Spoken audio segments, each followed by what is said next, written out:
What's your new name? Digamos, yo soy número uno, el que viene así a cantar, un pelabicho como tú, que la casqueta me va a hacer una vez más. Cabrón, yo te vengo a secuestrar y me fumo el filiblón porque no quiero cantar. No quiero cantar porque no vale nada. Aprender la ABC, no trate de boconear.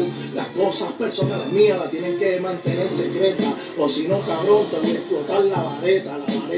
Cabrón, yo digo que la mente y la frente se va a ir completa. Y el bulletproof vest y que puñeta. Cabrón, yo te voy a cantar. Si me acerco a tu guagua y te vaya a pistolear porque mi 380 te viene velando. Mi punto 40, cabrón, en tus nalgas se va encontrando. Y sin cojones a mí me entienden lo que quieren decir. Ese es Big Freddy, mamabicho, no se ríen de mí. Yo no soy payaso y en serio lo voy a coger. I'm from downtown Buffalo y espero que te maten otra vez, cabrón.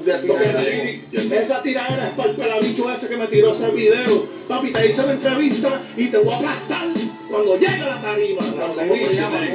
Downtown Buffalo. Destruyó pelabichos como tú, en blanco y negro. You don't know what to do. En inglés, en español, te la vengo yo a tirar.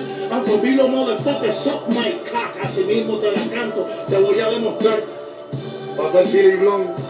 Que me voy a fumar, sin cojones me tiene que me vayas a copiar lo original. Gasta tu padrino que te viene a cantar, pídeme la bendición que te viene aplastando. Aprende la iglesia antes de tirarle al novato, cabrón. Bala secreta, mamabicho, y ni el bulletproof vest te va a salvar. Ni tú ni compañía pueden que tú conmigo al imperio, mamabicho. Yo vengo ahora mismo a cantar, a demostrar, a improvisar. Tú te das bochones que a mi socio la lírica se la pudiste robar. Pero tu hermano me quiere tirar, o tu primo, pero ahora mismo yo lo tengo enterrado en el cementerio al lado mío, cabrón. Rap, Downtown Buffalo, y esto es en serio personal, papi. Fumándome el blon aquí, chilling y cogiéndola suave.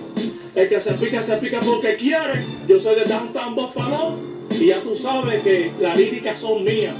Todo lo que me estás cantando a mí son míos, cabrón. Lo pensé yo y lo tiré en YouTube con tu misma lírica, con tu misma voz, pendejo. Oíste, el maestro soy yo, cabrón. Te voy a salir por la noche. Bitch,